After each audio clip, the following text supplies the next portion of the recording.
Hello student, I am Neena Mishra, your chemistry teacher. So today our topic is crystal field theory. So crystal field theory in coordination compounds. So as you earlier studied Werner theory and valence bond theory, now coming to this CFT, crystal field theory. So when we start this theory, we have several points. Like our first point is which type of metal ligand bonding is present, or metal to ligand, what is the type of bonding. Second is degeneracy, or we know that all the d orbitals are degenerate, so degeneracy or degenerate d orbitals, right? Then third point is type of ligands, means a strong ligand and weak ligand. So this is our third important topic. And then fourth is how the compounds are formed, like octahedral and tetrahedral compounds. Octahedral and tetrahedral compounds. Now we take all these topics one by one. So our very first topic is metal ligand bonding. So crystal field theory explains that metal or ligand both are point charges. Metal is a point charge, but it has a positive point charge, means it is represented by a positive point charge. As we know that metals are positive in nature, so it is denoted by a positive point charge. Then ligands are again point charges. They also denoted by point charge, but these are negative point charge. Like we know that there are two type of ligands. First ligand is a neutral ligand, and second type of ligand is anionic ligand. Now we know that anion means already possesses a negative charge. But neutral ligands are mostly, according to this theory, they say that neutral ligands are dipolar in nature. Now what is the meaning of this dipolar? Dipolar means possess a partial positive charge as well as a partial negative charge. Right? So metal ligand bonding is a type of somewhat ionic bonding. Why ionic bonding? Because here you see that metal possesses a positive charge while ligand possesses negative charge. So simple ionic bonding or electrostatic force occurs between metal to ligand. Right? Now coming to our second type. Second is degenerate d orbitals. So when we come to this degenerate d orbital, so we know that in d subshell there are 5 d orbitals. So these are the 5 d orbitals, you know it. So these are 5 d orbitals, and these are represented as dxy, dyz, dzx, then dx square, y square, and then dz square. Now again you know that these three are collectively known as T2G according to our spectroscopy. T2G. These two are known as EG set.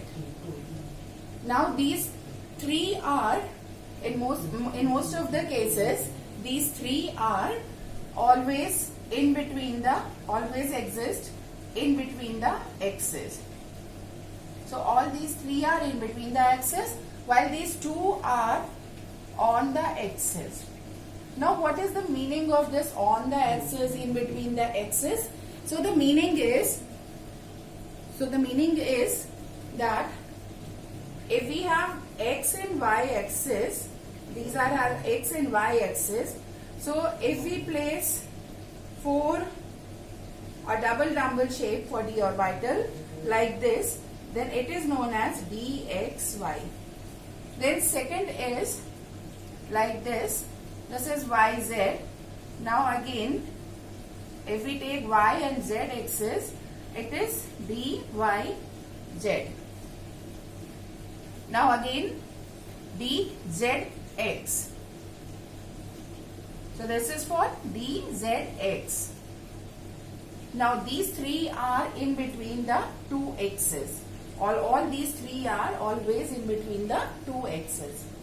But in case of EG, these are on the axis. Suppose we have this x and y, then this is our x and these are y.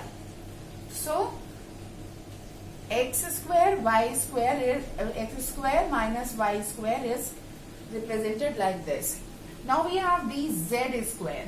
So for dz square, we know that if this is the z-axis, then one lobe, one dumbbell, and the second dumbbell is like this. It is diffused like this. So these are our D, all the 5 D orbitals. Right? Now, these D orbitals are always degenerate. So what is the meaning of this degenerate? Degenerate means having same energy. Degenerate means having same energy. And we know that same energy always occur in a spherical field. Like if metal is here, then all these x's are like this, and all the d orbitals are at the same energy level. So spherically arranged होते हैं, और इसलिए हम इनको कहते हैं कि when they are degenerate, they are spherically arranged. Is it clear? Now coming to our next type. Next type, remember, before coming to strong ligand and weak ligand, always remember that when ligand attack on the axis, so when ligand attack on the axis, then we know that the electron density of these d orbitals and electron density of ligand both repel each other. If ligand attack like this and d orbitals are also on the axis in case of octahedral, then what happens? They repel more as compared to T2G d orbitals, because T2G d orbitals are like this. So the repulsion is little less as compared to EG, right? So always remember कि हमको check करना होता है कि in case of octahedral, ligand always attack along the axis, and in case of tetrahedral complexes, ligand always attack in between the axis. Is it clear? Now comes to our next type. Next, third point is this crystal field theory explains that we have so many ligands, and these ligands generate some fields, and these if a ligand generate a strong field, then it is said to be a strong ligand. And if a ligand generate a weak field, then it is called a weak ligand. Now what is the meaning of these strong field and weak field? It depends ki when d orbitals is split, how much energy is released. And if that energy, which is known as crystal field splitting energy, if this energy is much greater, then the ligand is stronger. But if this CFSE is a little bit small, then we say that ligand is weak, right? So now coming to weak and strong ligands. So how can we understand that which ligand is a weaker one and which one is a stronger one? So for this, CFSE or crystal field theory explains that they form a spectrochemical series in which a weaker ligand is placed here, and then placement of other ligands like this takes place, and finally last a stronger ligand is placed over here. So this is called our spectrochemical series, right? So stronger ligands are placed here while the weaker ligands are placed here, right? Now again we identify how we identify that which one is a stronger and which is a weaker one. So a very simple method to explain these weaker and stronger ligands, that the ligands in which donor atoms are halogen, oxygen or sulfur, halogen, oxygen or sulfur, that are called weak ligand. So halogen, oxygen and sulfur. If the donor atom in a ligand, so these are the donor atoms. So if the donor atom in a ligand is X, O or S, then it is called a weak ligand. For example, you know that halogens are like F negative, Cl negative, then Br negative, I negative, right? Now in case of oxygen, we have OH negative, then in case of sulfur, we have SCN negative, or we have C2O4 2 negative, oxalate ion. You know that the structure is like this, C double bond, like this.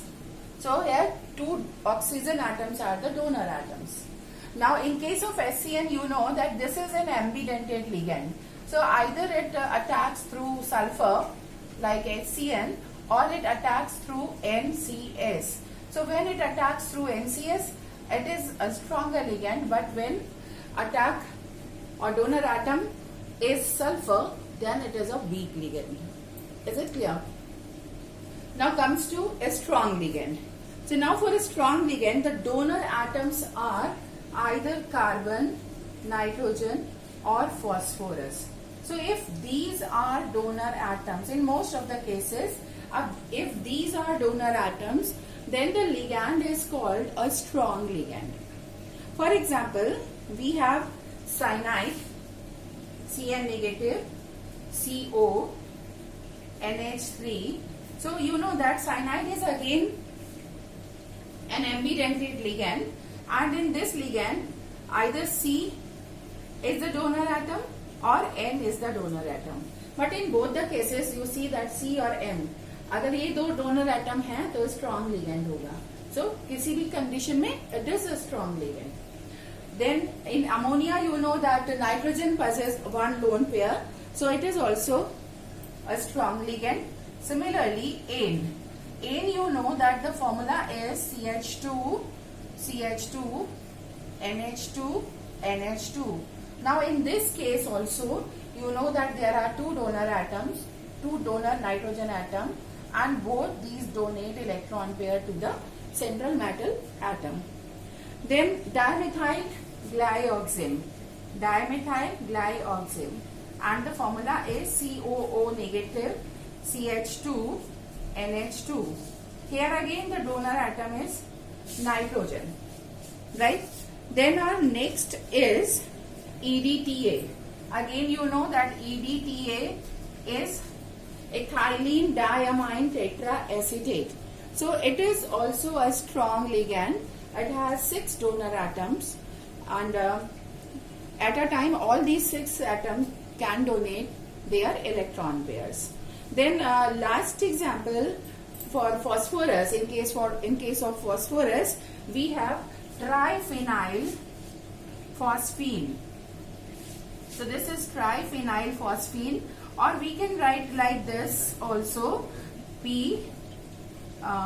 trimethyl phosphine. So all these are strong ligands, right? Now coming to octahedral complexes. And you know that for octahedral complexes, ligand always attack along the axis. And when ligand attack along the axis, splitting of d orbitals takes place. And if a strong ligand attacks, then splitting energy is much higher. But if a weak ligand attacks, then splitting energy is lesser. So on the basis of this fact, we see that in case of octahedral complexes, now just check it. So in case of octahedral complexes, when ligand attack through the axis, along the axis, then Eg set more repelled.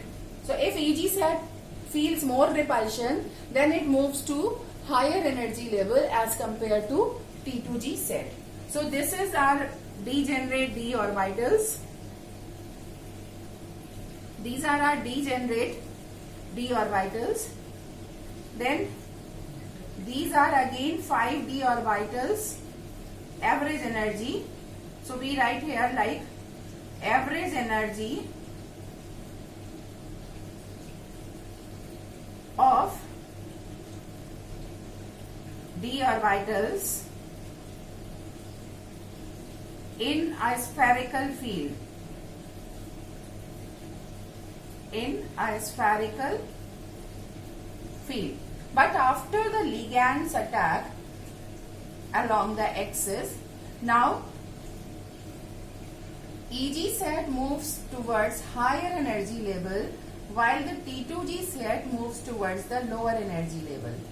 So these are the two sets. Here you see this is our Eg set and this one is our T2G set. Right?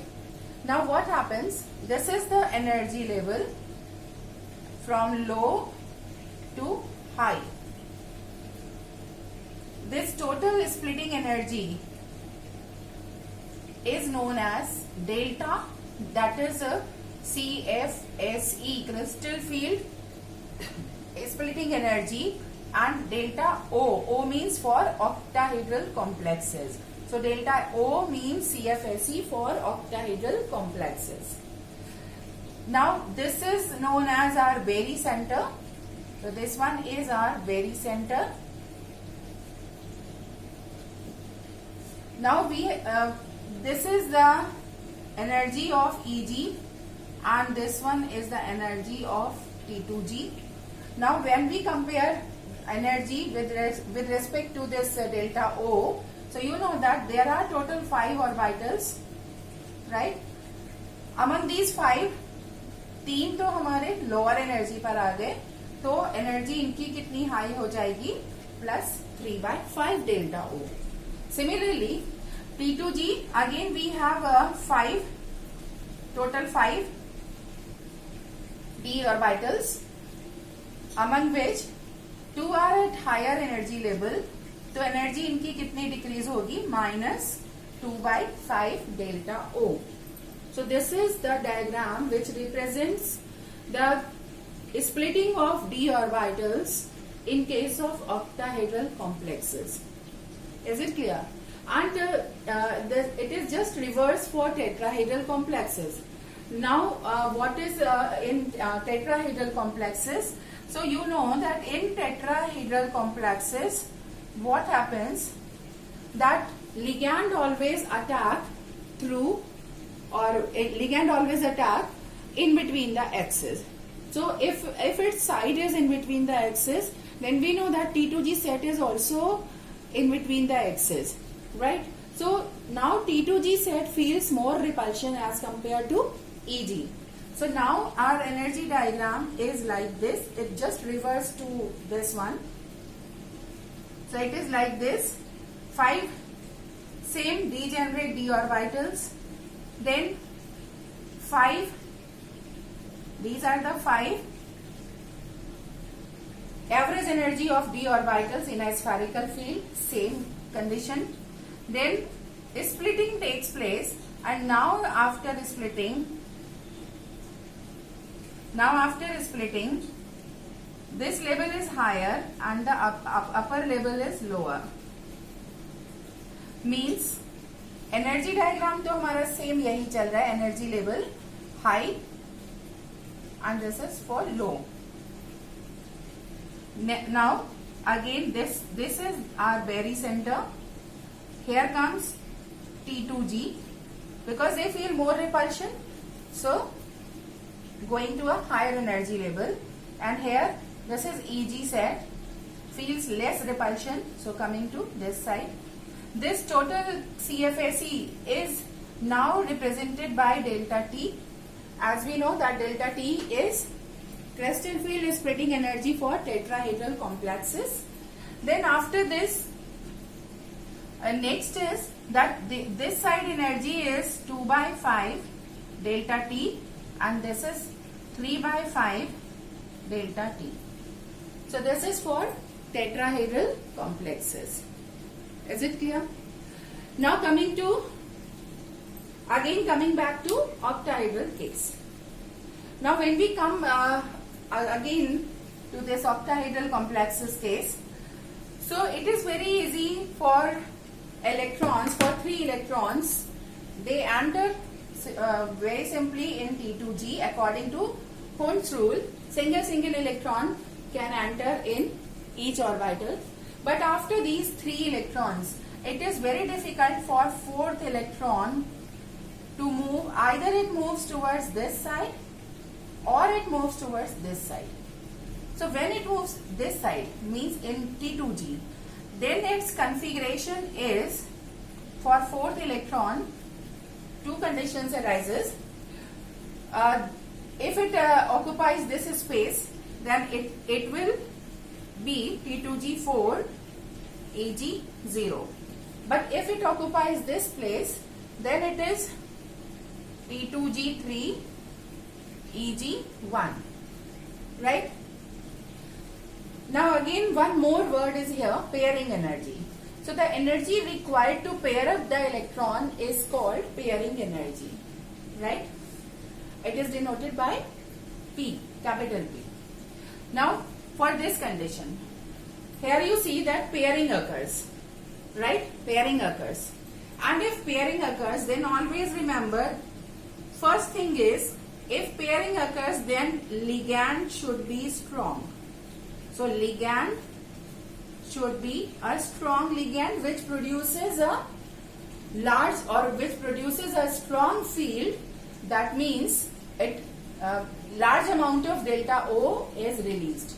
So when a large amount of delta O is released, then delta O is greater than this pairing energy. And if released energy is more than the pairing energy, then pairing occurs very easily. So we write here, pairing occurs. Pairing occurs. Is it clear? Octahedral examples are like we take CO, F6, 3 negative, or we can take another example like CO, NH3, 6, 3 plus. So both are the examples of octahedral complexes. In one case, fluorine is a weak ligand and here ammonia is a strong ligand. Right? So we come here, delta O is greater than pairing energy, then pairing occurs. And if pairing occurs, then 4th electron always entered into T2G D orbital. Is it clear? Now again we check from here also that if pairing occurs, so if pairing occurs, it means vacant d orbitals are still present, and if vacant d orbitals are present, then the compound is inner orbital complex. So now the compound is inner orbital complex, and you know if all the inner orbital complexes are always of low spin complex also. Low spin complex. Why low spin complex? Because after pairing, a very less number of unpaired electrons are present, or maybe कि कोई भी electron ना unpaired रह जाए या hardly एक रह जाए. Right? So this is inner. They can also form, or means a strong ligand can also form inner orbital complex according to our valence bond theory. Now coming to this side, if no pairing occurs, अगर कोई pairing नहीं हो रही है, it means that the released delta O is lesser than pairing energy, and when it happens, when the ligand is a weak ligand. So we write here, the condition is ligand should be weaker, so it produces a very less or very weak field, and thus a very less amount of delta O is released, which is not sufficient to pair up the electrons. So we write here that delta O is lesser than pairing energy, hence no pairing occurs. Hence no pairing occurs. If no pairing occurs, then you know that all the d orbitals are filled, means fourth electron coming to this side, no pairing occurs. It means such compounds are always outer orbital complexes, and outer orbital complexes are also high spin complexes. High spin complexes. So this is all about our crystal field theory. Now we take one example. Suppose we take this example, COF6 3 negative or CONH3 6 both. We take both these examples. So when we take both these examples, so according to our crystal field theory, now what happens? So here you see that for this compound COF6 3 negative. Now for this compound, we know that fluorine is a weak ligand. F negative is a weak ligand, and if it is a weak ligand, then delta O is lesser than pairing energy. No pairing occurs. Okay, no pairing occurs, and here the oxidation state of cobalt is X minus 6 equals to minus 3. It means कितनी हो जाएगी? X equals to plus 3. So now coming to plus 3 oxidation state. So CO 27 atomic number. So it is core argon 4s2 3d7. Now in case of CO3 plus, it is only 2 electrons यहाँ से जाएंगे, 1 electron from this side. So it has only 3d6. And no pairing occurs means 6 electrons means 5 and then 6 according to Hund's rule, right? So this is COF6 3 negative, and again remember that because of the presence of 6 ligands, its shape is octahedral, and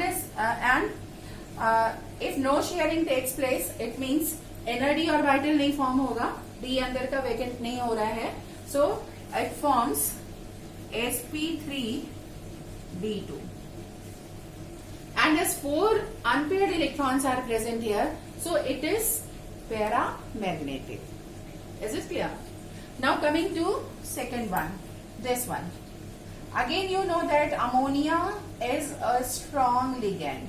So if ammonia is a strong ligand, then what happens? Delta O is greater than pairing energy, means we simply write that pairing occurs, and if pairing occurs, then in case of CO3 plus, when we have 3d6, so pairing occurs means now these 6 electrons are arranged like this. So this D is vacant, 4s is also vacant, and 4p is also vacant. So it forms D2sp3. Again it is octahedral, and as here no unpaired electron is present, so it is dimagnetic. Hope it is clear to you all. So this is all about your CFT. Okay students, so have a nice day.